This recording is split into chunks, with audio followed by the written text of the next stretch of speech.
We're skipping down to many, many years from Washington, unless there are other presidents in between Washington and John Tyler that you would like to speak about, or any other founding fathers.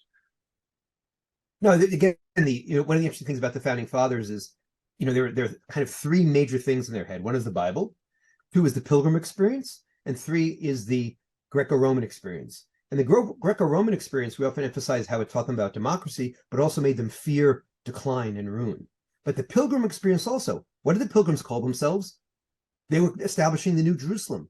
They very much saw themselves as continuing the Bible. And so you hear those echoes in so many American speeches, and you see it in many American actions to this day. Moving down to John Tyler, who perhaps is not such a well-known president and has been called the president without a party, I believe.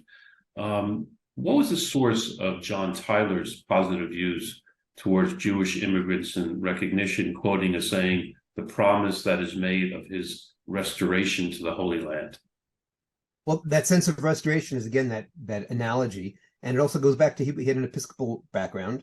We like to emphasize how many of the Americans, what they call American presidents, were deists, meaning they had a belief in God, but they tended to be a little bit more distant from the church.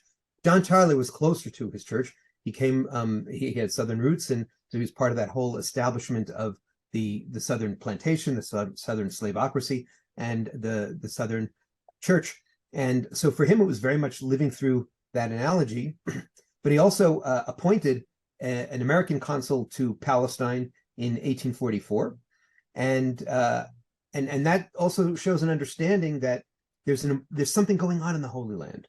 And years later, when Mark Twain would come visit, you could see that same sense of, wow, this Holy Land.